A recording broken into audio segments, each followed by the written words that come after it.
So I know this is kind of late at this point, but I needed to do this. I just felt like I really needed to say this, get this off my chest, and make sure I had this video done.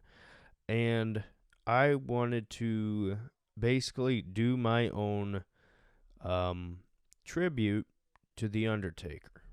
And I know there's been a lot of people who have done this and who've talked about it, but a lot of people have their different perspectives on the same thing.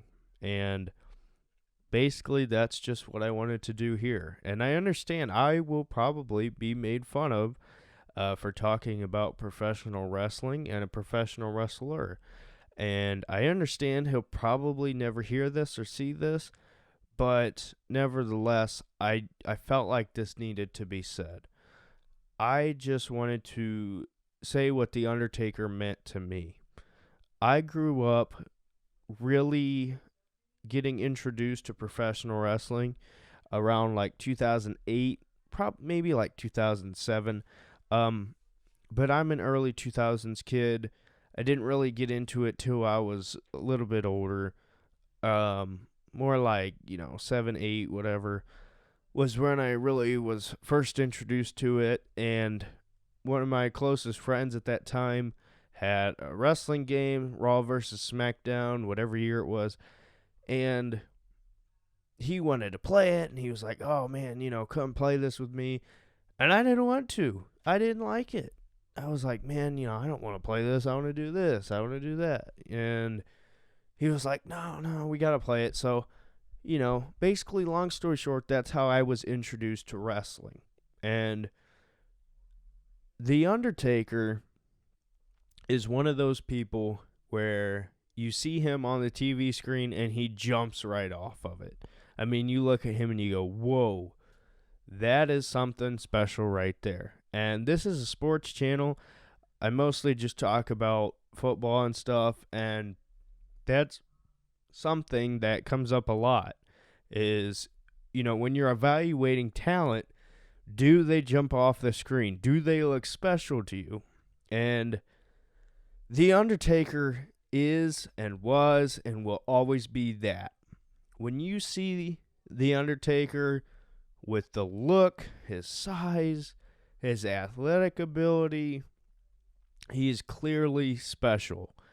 And he was one of many wrestlers who really got me hooked, into being a fan.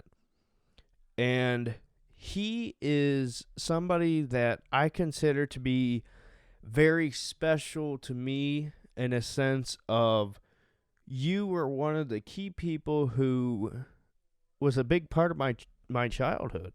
And, now that I've gotten a lot older and can appreciate, some of the things and some of the people that I really didn't fully understand when I was younger, I really do have a deep appreciation for The Undertaker as well as many other professional wrestlers and professional athletes for that matter. And, The Undertaker to me was just special. And, no matter when it was, who it was against, the streak every year at WrestleMania was, to me, bigger than any championship. I mean, to me, there's no bigger match than facing The Undertaker at WrestleMania, putting the streak on the line. And some of my first introductions to professional wrestling was the Shawn Michaels Undertaker match at the 25th anniversary of WrestleMania. Shout out to Nathan Zagura, Cleveland Browns Daily, one of the hosts. He was there in the front row rocking his Cavs jersey. Shout out to Nathan Zagura.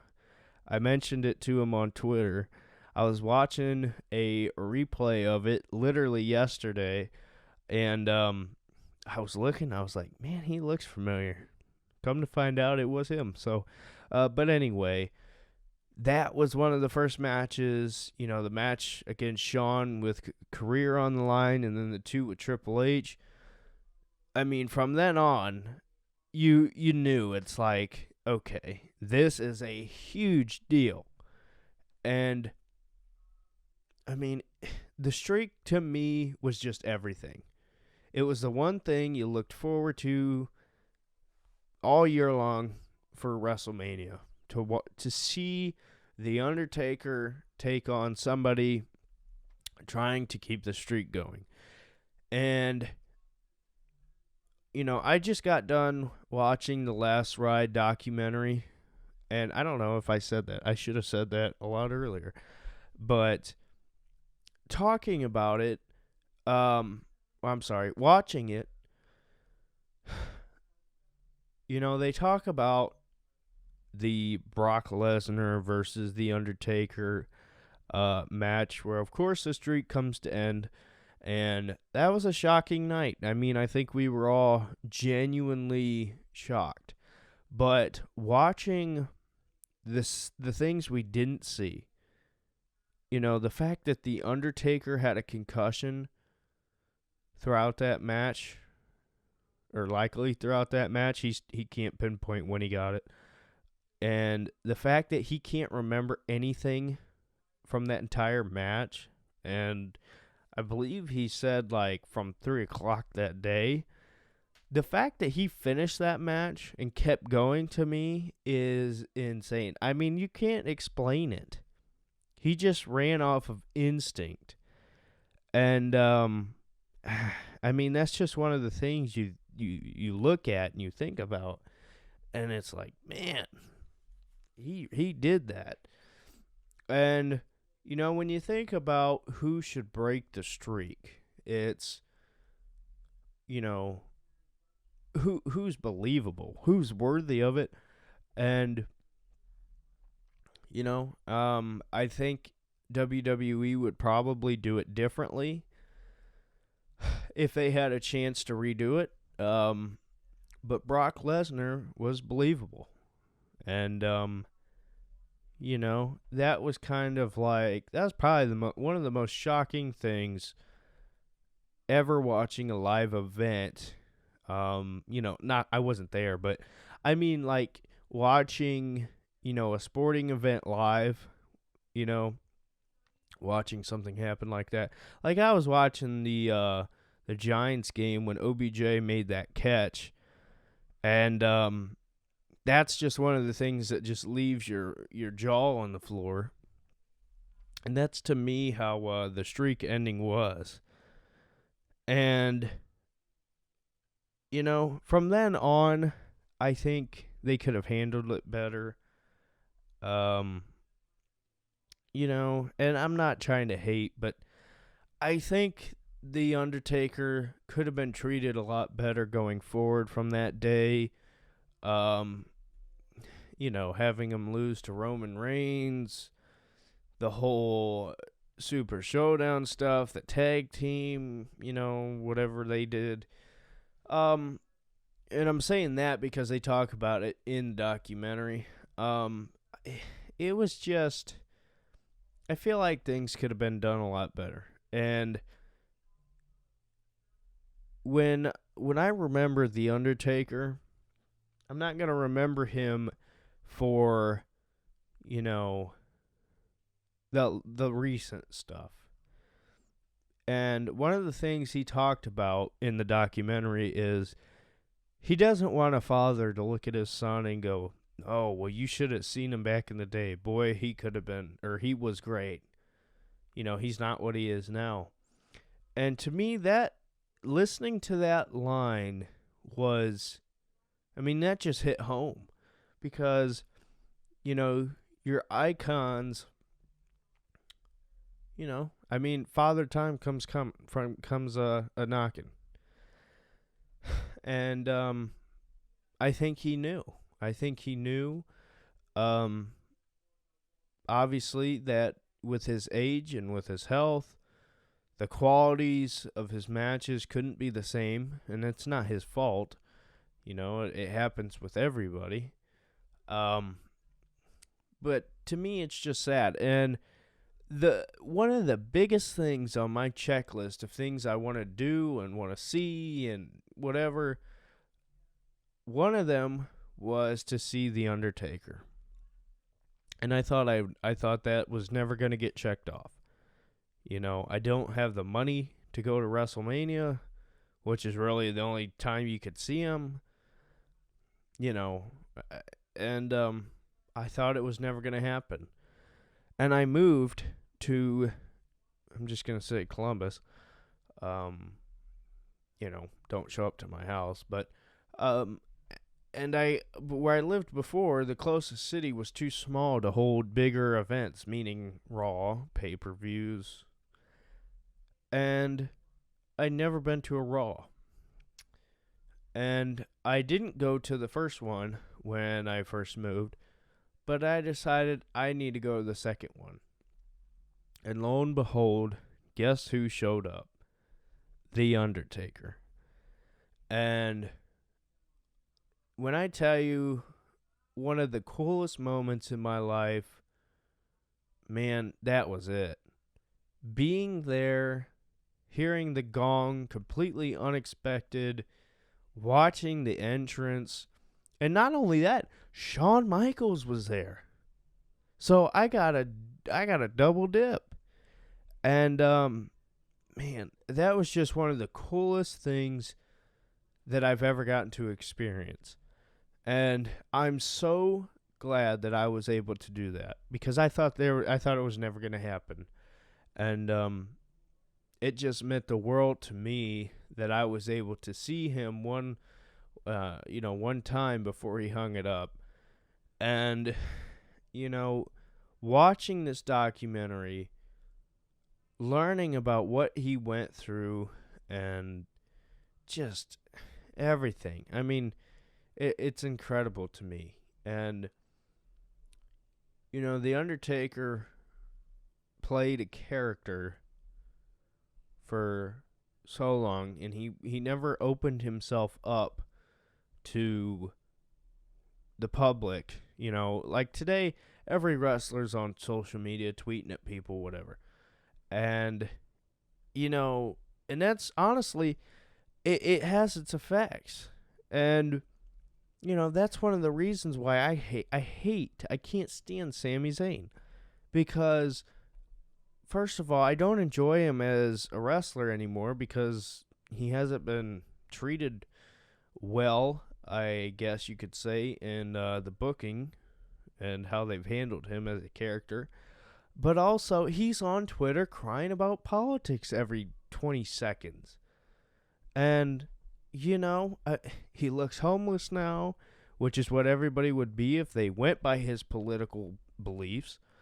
And, you know, it just ruins it, because I loved Sami Zayn when he first came into the main roster, you know, and just the little stuff like that, you know, and yeah, sure, you know, his political beliefs shouldn't control how I view him as a wrestler, but, you know, I mean, when you're on Twitter crying about everything 24/7 like he does, it's just, that's such a big turnoff, you know, and The Undertaker stayed so true to his character for so long.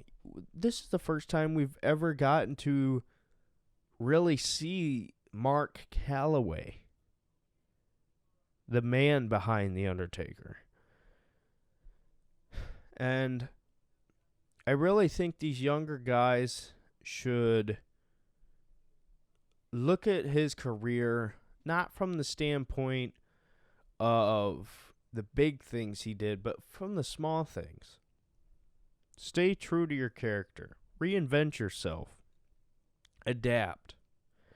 And I'm not a professional wrestler. I'm not a professional wrestling commentator, you know? But I'm just saying, The Undertaker is such a huge, you know, it gets thrown out a lot. But icon is the perfect word for The Undertaker. It's what he is. He's an icon. There will never be anybody that can let me say that right. Replicate what he's done. And it's incredible for 3 decades, 30 years to have the career that he's had. And, you know, like I said, he'll probably never hear this, never see this. But if I could say one thing to Mark Calloway, I would say, first of all, thank you. Thank you for the sacrifice that you put yourself and your family through, doing what you guys do, going on the road, risking your body, going through the injuries, going through the whole business side of things. I mean, that's not easy stuff either. Thank you for doing that for us as fans. Thank you for staying true to your character. Thank you for staying true to who you are. Because Mark Calloway made The Undertaker what it was. The Undertaker was a great character idea, but I can't think of anybody who would have made that character what it was. And thank you for really making me a fan. And I know it's not like, hey, you should come watch wrestling. You just did your job. But you did it so well that you caught the attention of a young kid and, you turned him into a fan. And I know I'm not the only one. And,